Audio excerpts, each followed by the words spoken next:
是疯了才会人有深刻的在爱着，三餐有你在才算后，我只想要一个越陷越深。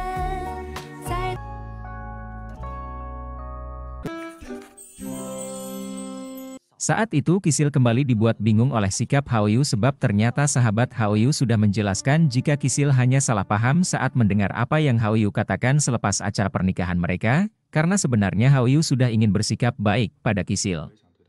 Bahkan ia juga telah menyesal sudah berkata yang tidak baik pada Kisil. Alhasil Kisil kembali mengingat bagaimana Haoyu sudah memperlakukan dan memberikan perhatian pada dirinya selama beberapa waktu ini. Di perusahaan Haoyu terus belajar untuk membuat hubungan rumah tangganya berjalan dengan baik.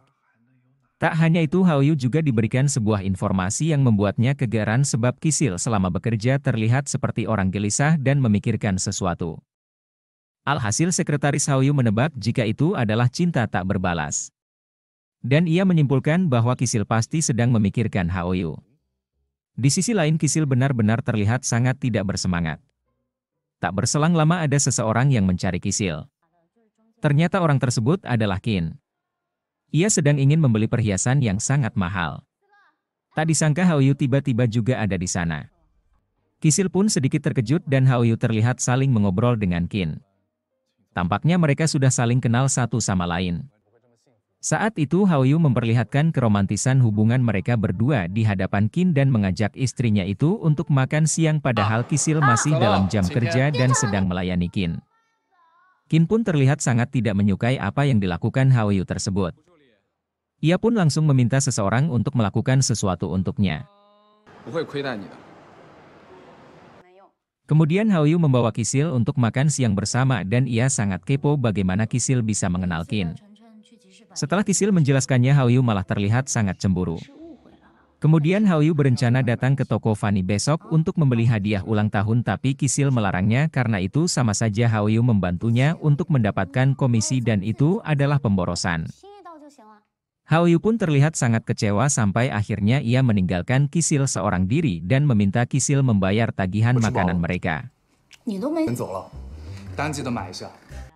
Akhirnya Haoyu dan Kisil sudah berada di kamar mereka. Namun Kisil dikejutkan dengan sofa yang sudah diganti, alhasil mereka harus tidur di ranjang yang sama, tetapi Kisil tidak kehabisan akal, ia pun membuat pembatas antara mereka berdua. Haoyu terlihat sangat tidak menyukai hal tersebut namun ia terpaksa menerimanya.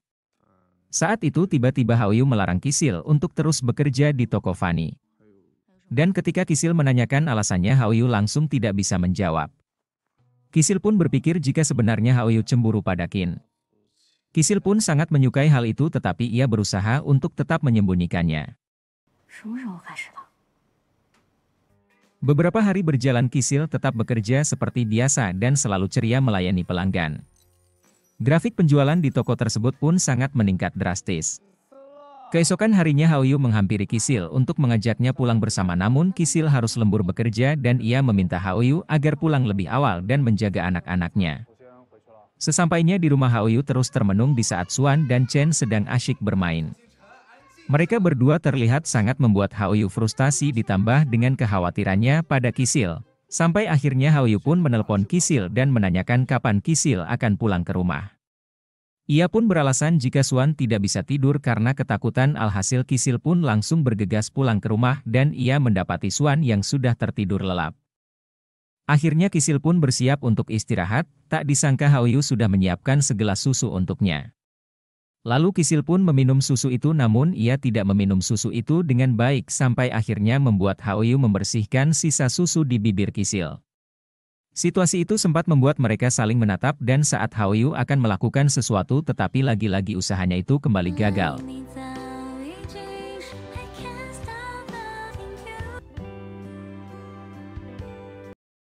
Keesokan harinya terjadi demo dan kericuhan di Mall Maulin. Mereka meminta gaji mereka segera dibayarkan padahal menurut pengakuan sekretaris Haoyu hal tersebut sudah dilakukan. Haoyu yang mengetahui kericuhan tersebut segera menemui para pekerja tersebut dan berusaha menenangkannya. Tak hanya Haoyu, Kisil juga berusaha membantu suaminya sampai ia terkena lemparan botol minuman. Haoyu yang melihat Kisil akan kembali terluka langsung segera menolongnya, sampai tangannya lah yang akhirnya terluka.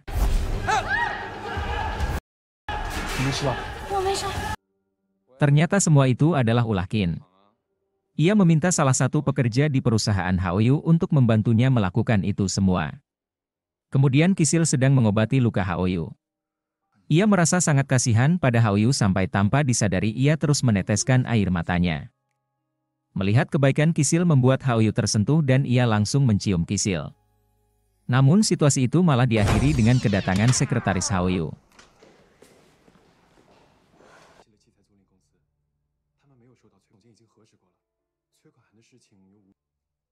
Ia memberikan informasi jika asisten Wu Direktur Pemasaran tidak melakukan pekerjaannya dengan baik, alhasil terjadilah kericuhan seperti itu. Mengetahui hal tersebut membuat Haoyu ingin menyelidiki kejanggalan itu. Saat itu Lin sedang mengajari Kisil bagaimana menggoda suaminya, padahal sebenarnya Kisil hanya ingin mengetahui bagaimana perasaan Haoyu yang sebenarnya.